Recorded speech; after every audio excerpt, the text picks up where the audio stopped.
Hi, welcome back everyone. Latest update, we're now in July. Yeah. I keep losing track what month we're in. So we'll give you an update where we're to. Obviously the last one, we just got our visas approved.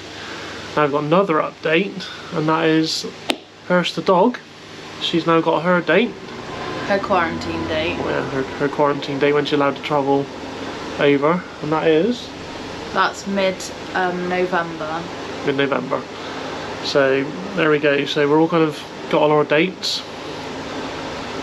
So yeah, I'll also we got some new news. We've launched an Instagram page where you can find us at the Great Emigrate, all lowercase.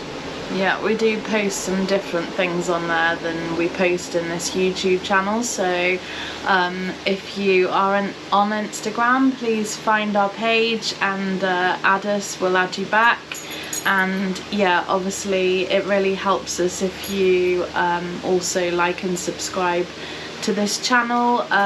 So yeah, if we keep seeing that people are enjoying the videos, we'll keep making them. And yeah, it's just a bit of fun really, isn't it?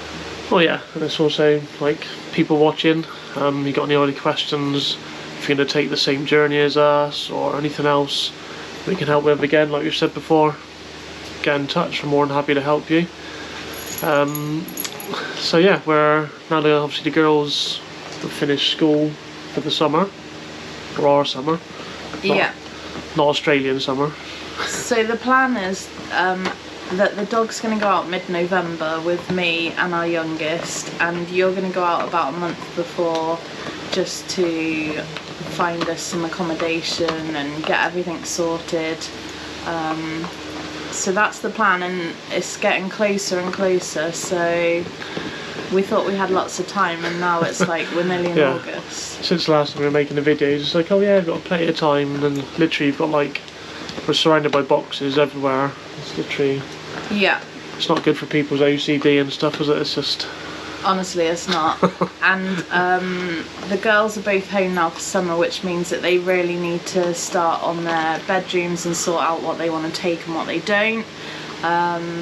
And yeah, obviously our eldest needs to have a think about what she wants to do when she gets out there, because she's at a bit of a funny age, because she doesn't have to go to school at 17, but we're on a 482 visa, and if she doesn't go to college and do a course, then she would have to get a similar visa. So yeah, we're gonna send her off to college to do some kind of sports course. She's massively into football. If anybody is watching this video from Australia and yeah, has any suggestions or anything for the Brisbane area that might be good education for a sports mad girl, please leave it in the comments and let us know.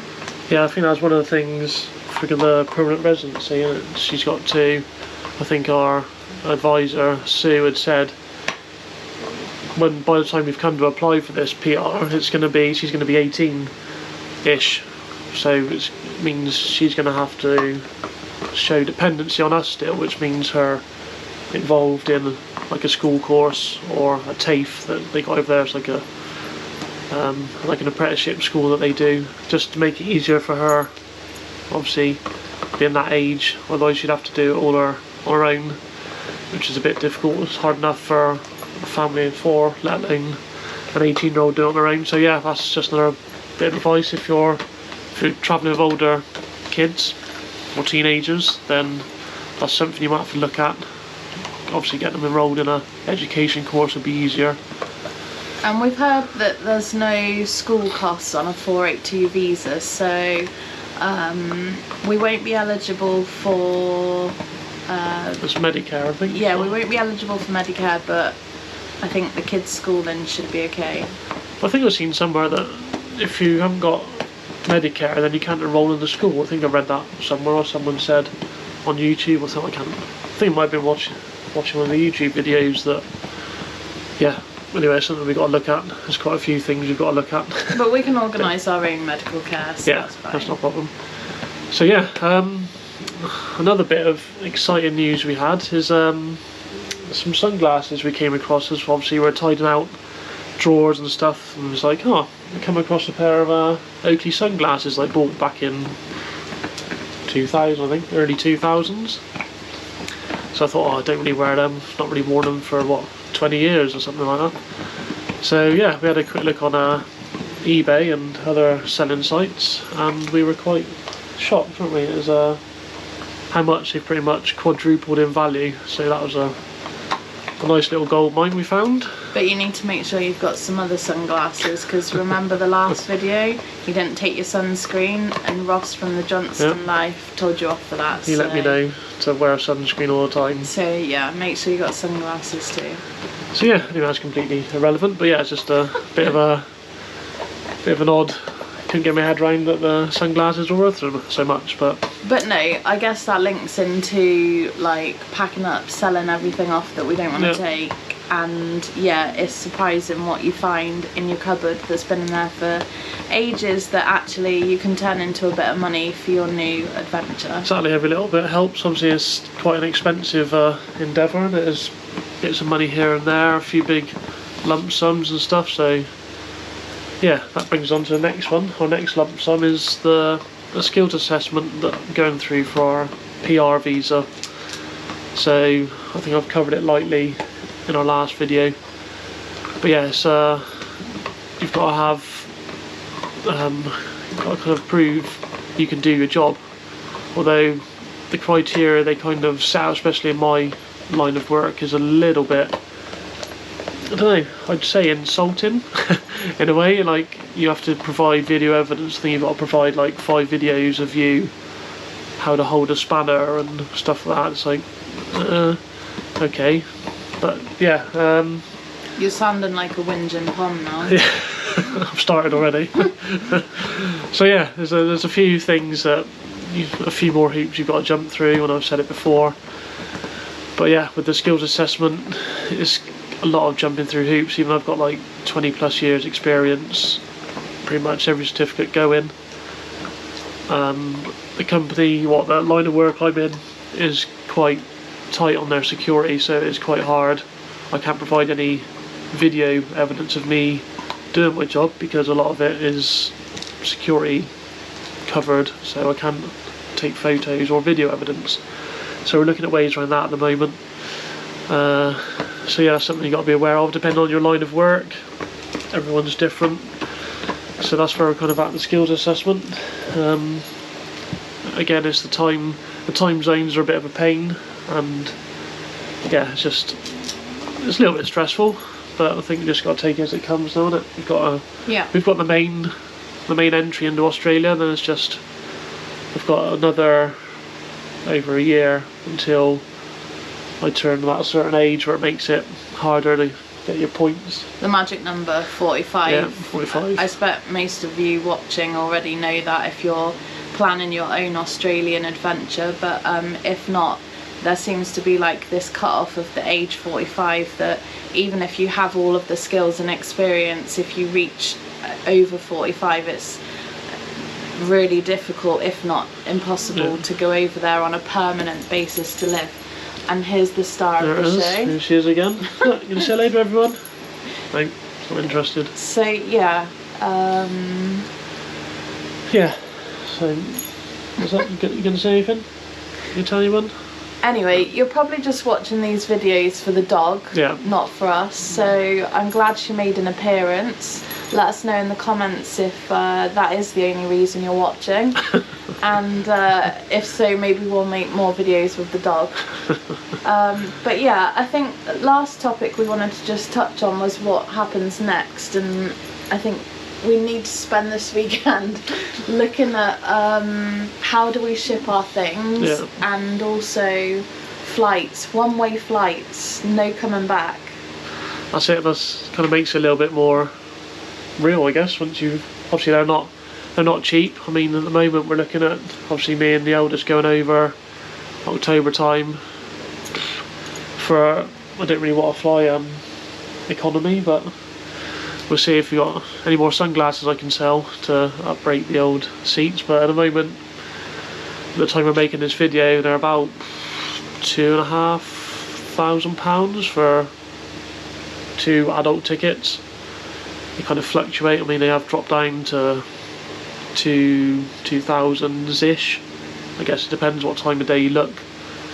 But we have noticed, like when we've booked previous holidays, if you look late at night, like after 11 PM, if you can stay awake that long, the prices do seem to drop. They're a bit cheeky for doing that. But yeah, so that's kind of what we're doing next, is move cube, something like that. Obviously we've got to pack everything in boxes.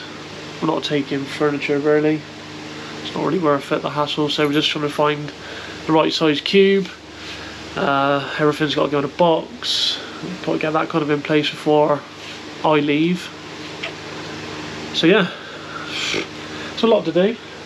It is, and if anyone from the dog quarantine's happening to be watching, please, you know, look, this girl needs attention, so yeah, I'm thinking about making a video about how she needs to be cared for in quarantine. Like, she needs 1,000,000 kisses a day, you need to tell her how beautiful she is, how much you love her. Like, she needs constant attention, as you can see. Yeah. So She wants to be in every video. She wants to be in your face. So yeah. But yeah, maybe we'll make a video soon about what happens like in the lead up to her going into quarantine. For anybody else that's importing their dog to Australia, there is like a big schedule that our pet transport people have given to us, that we have to make sure like she goes to the vet and has certain things done, and it's really strict. So yeah, definitely recommend using a pet agency. I think we've said before we use Lady Hay, but for anybody that's organising it themselves, because you can do that, maybe that might help if we tell you what kind of things we will have to do. Yeah, I think there's a few things leading up within like the 45 days before she travels. So obviously there's the worming you've got to keep up every month before she goes, and there's a couple more injections I think she's got to have.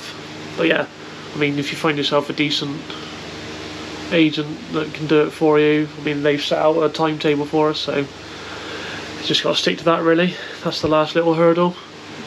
So yeah, that's kind of where we're at the moment. We are almost the end of July, so it's not long. I think I've got a timer set for when we leave, so I think we're in the 80 odd days, I believe, around about that. So it's not long. Yeah.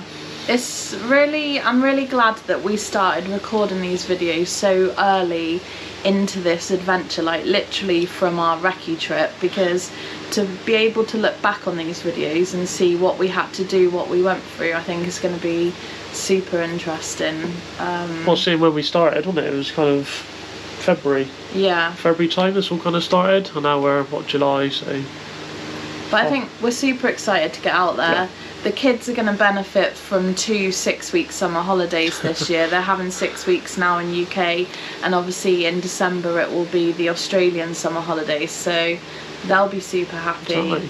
And yeah, we just obviously really want to just get started in our new jobs and in our new home, and yeah, there's lots to do.